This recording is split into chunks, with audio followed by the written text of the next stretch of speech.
Good. That's it. That's it. There you go. Good. Here comes that little face. Good work. Such control. Beautiful. He looks good. Here he goes. It's a delayed cry. He's looking good. Yeah. Just trying to get out of cry. A little bleeding. You're good, baby. Put those in there. Yeah, you just throw them in. Doesn't matter.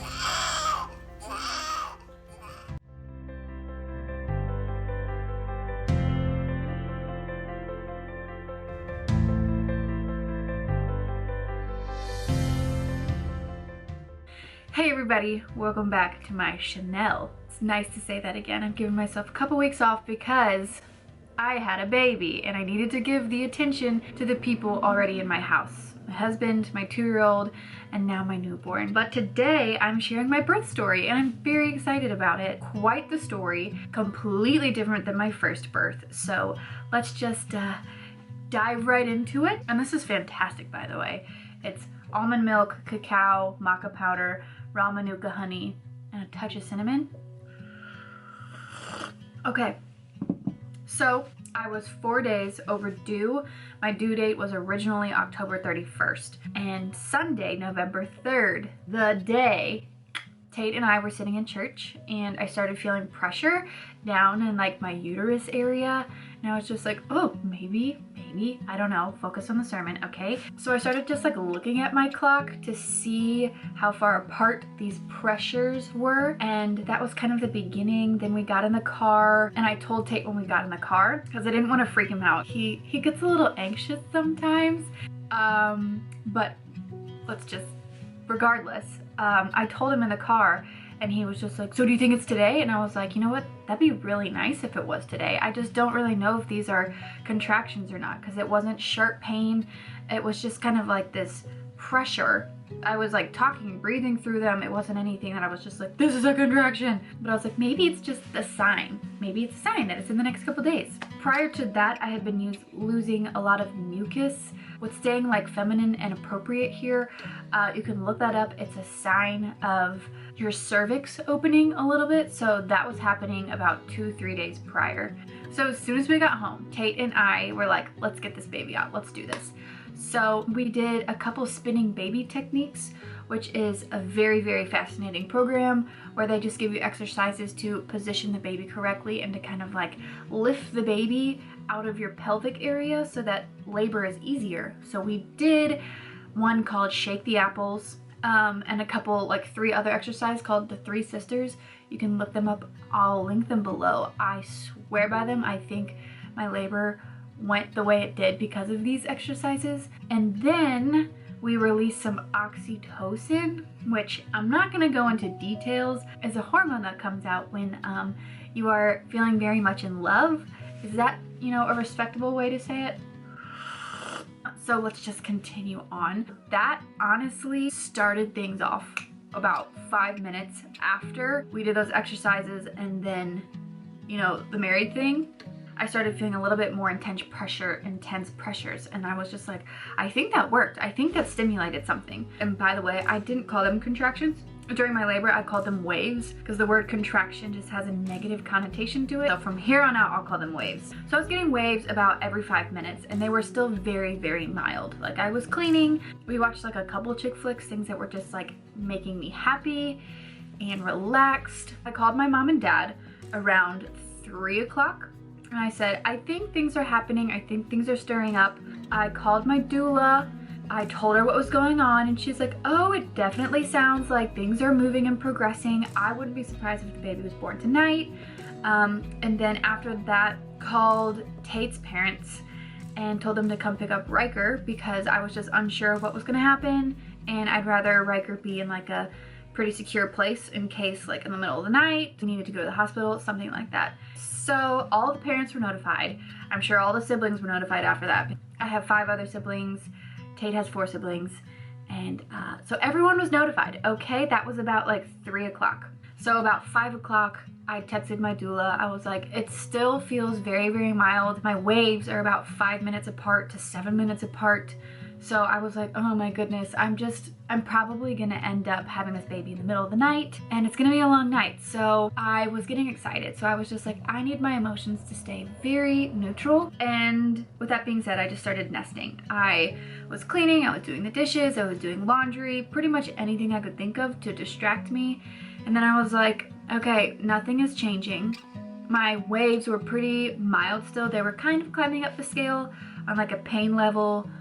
Mild would be like 2, and they were starting to get to like a 4, where I would have to stop and just breathe a little bit during my wave, but it was nothing that I couldn't handle at all. I was just like, oh, another one. Okay, hold on. 45 seconds later, it'd be gone.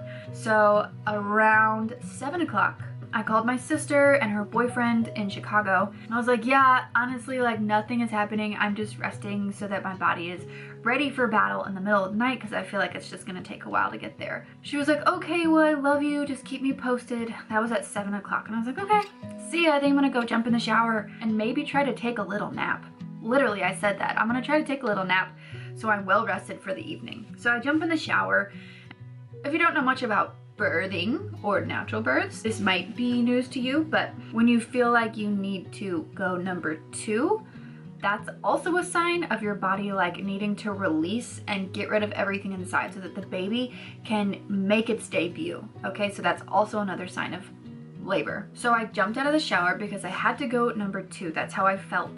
I hope this isn't too graphic, but I'm just gonna share. I was going to the bathroom and I had this crazy intense wave.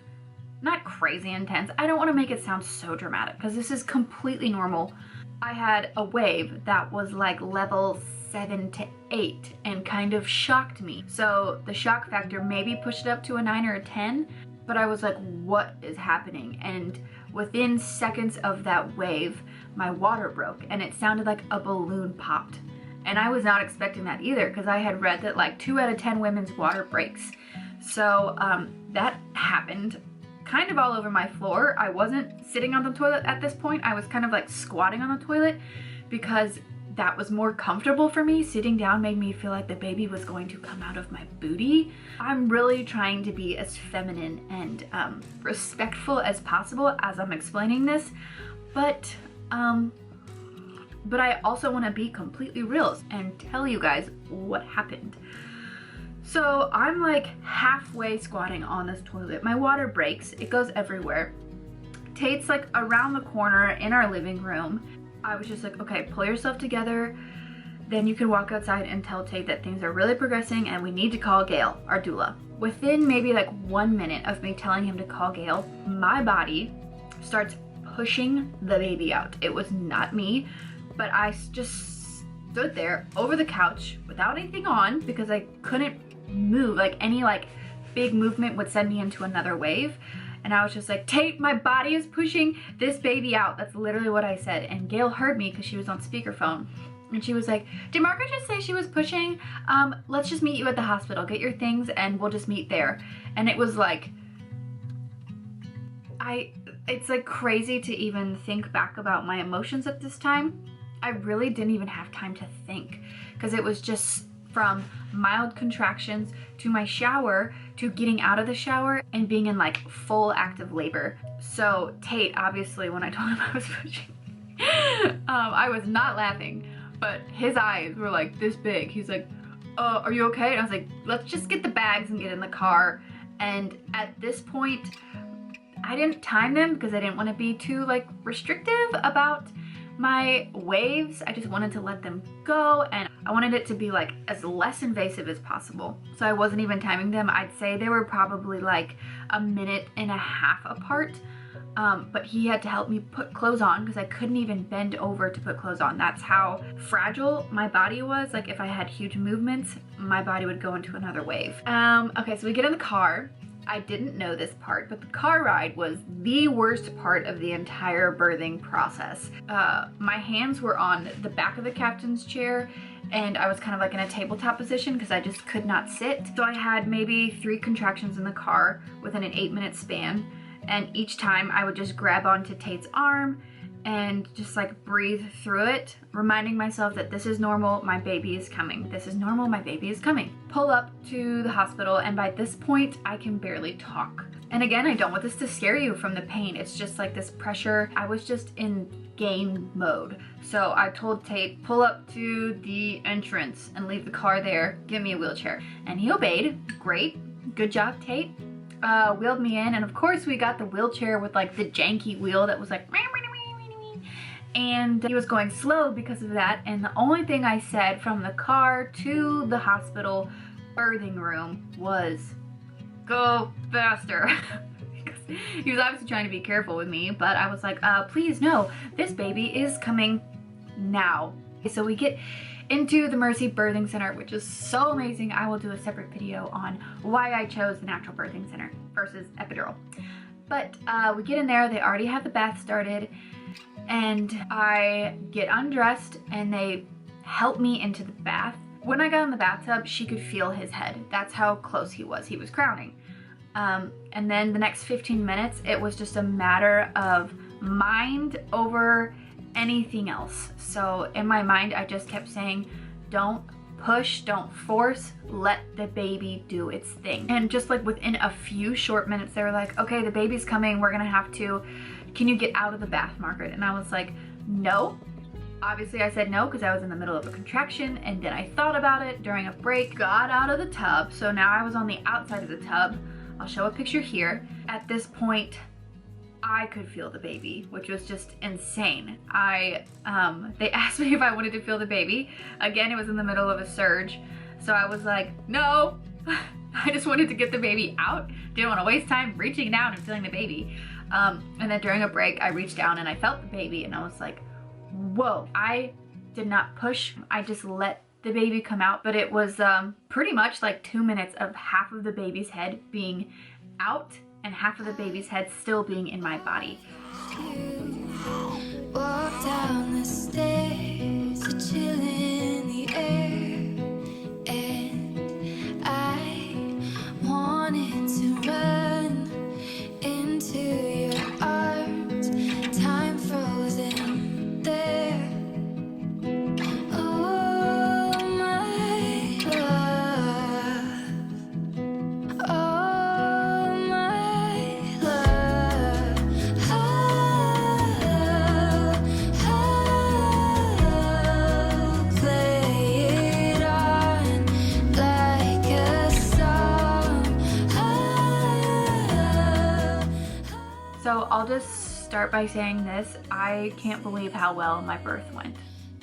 I mean, you have so many stories that you've already heard about birthing, about births, about natural births, epidurals, recovery, crazy stories of people birthing on the highway. You just never know what your story is gonna be. And I just stood in the shower a couple minutes after I had Gunner and I just cried. I just cried tears of joy because I was so grateful for how, it's gonna make me emotional.